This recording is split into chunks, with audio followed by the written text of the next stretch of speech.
That was my drinking days. I'm drunk since 1985.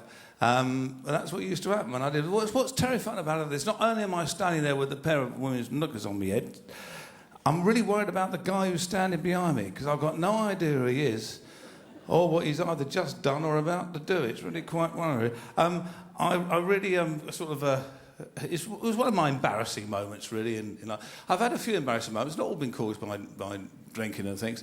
One in particular, I was involved, still am to some extent, with a wonderful charity called Music Therapy, which is a charity that helps raise money for the North Robin Centres for Autistic Children. It's a big music charity. And in the early days, our patron was the wonderful Lady Bradford, second cousin to the Queen. And she was a wonderful lady, and she'd never come across rock and rollers before in her life. What a shock that was at the first meeting. We're all told she's dressed as Mom.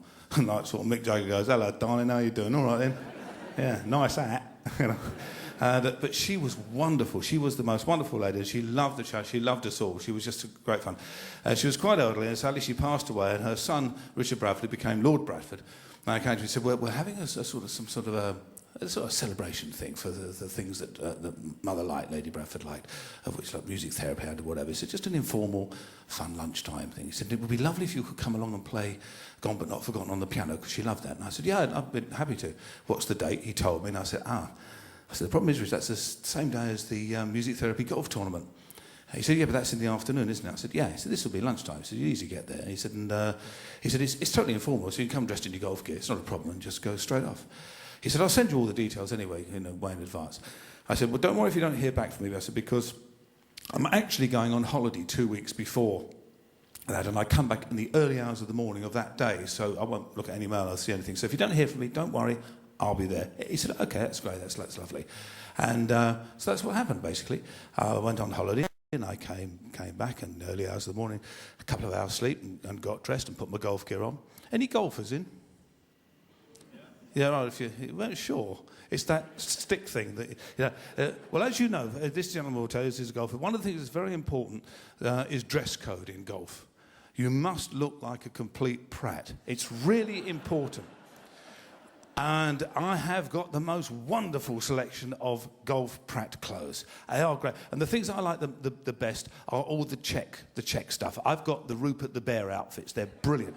And my favourite are the yellow ones with the little pinstripes going across and the checks and all different colours, multicolours. And I put that on this particular morning with a matching pink shirt. Look great. And I get in the car to drive up to London for this, and it was 84, 85, something like that. Early days of car phone. Early days of the old car phone, and the phone rang. It's the missus, and I said, "Yeah." She said, "Can you get to a Moss Bros?" I said, "Why?" She said, "I've just been opening the mail. It's all changed. It's no longer a celebration fun thing. It's a full-on memorial service at Westminster Church. And it's in morning suit." "Oh, really?" I said, "I've got no chance of getting there. All in morning suit, not a hope in hell. I can't do that. I said, "Well, it'll be all right." She said, "Half the royal family there. Prince Philip, Princess Margaret, Princess Anne. There's most of the government and all of the lords. There's Michael Foot's going. Edward Heath, in fact, is introducing you to perform on the organ." I said, "You are joking." She said, "I'm not." So I drove. I didn't know what to do, and I parked the car. And I can remember coming around the front of the church. There's a special branch everywhere, and I'm looking along. They're all in their morning suits with the top hats and things. And Lord Bradford sort of saw me. And he sort of went, "Oh." And he came over. He said, "Rick, didn't you get all the letters?" I said, "I've been on holiday." He said, "Oh, crikey, yes, I remember." He said, "Right." I said, "Well, I don't know what to do." He said, "Well, you're playing the organ." And I said, I tell you what, I said, "I've played this organ before in Westminster Church. It's up the side, right at the front." I said, "There's a side door. I can go in the side door and then nobody will know." He said, "No chance." He said, "Special branch have just shut every available entrance up." He said, "There's half the royal family here, half the government and half the lords."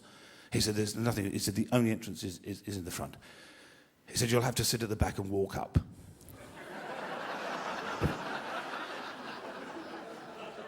So I sat at the back of Westminster Church, and there's all these famous people, Margaret Thatcher and other lords and Hazens and royal family, all giving their eulogies to the great Lady Bradford. And then finally Edward Heath gets up and does his bit and does his eulogy and says, one of Lady Bradford's favourite charities was music therapy. And one of the musicians she was very fond of was Rick Wakeman, and he's going here on behalf of music therapy, and he's going to play Gone But Not Forgotten on the Westminster Church organ. And Rupert the Bear walked up the aisle.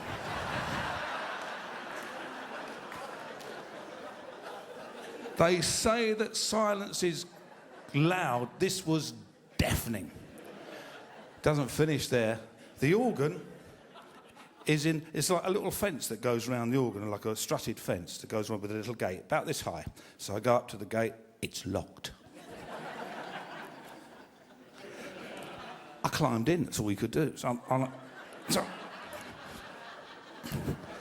So I get in and I played the piece. I thought, I'm not moving, I'm going to stay here. I am not moving, I'm not going anywhere. So I sat there and didn't go anywhere, and the service finished eventually, and I waited till everybody had gone. And then I saw Lord Bradford coming up the aisle to, and I thought he's going to say, well done for everything you've done. He just came up and said, that's your knighthood gone?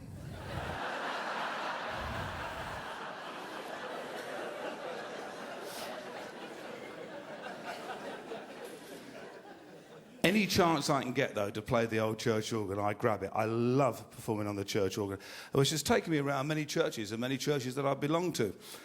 And I believe we have some very rare footage taken with one of the vicars of one of the churches that I used to belong to.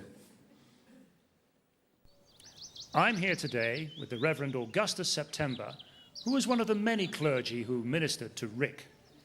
Reverend Augustus, what memories do you have of your time with Rick? Well, I remember him from a very tiny baby, of course. I can even recall him weeing in the font at the christening. I'm sure he wasn't the first baby to have done that. Oh, no, he wasn't a baby. He actually weed in the font at his son's christening. We don't have a bathroom in the church, you see. But that wasn't why we asked him to leave the church. I see. Did he ever display his prowess on the organ? Yes, and that was why we asked him to leave. Cut.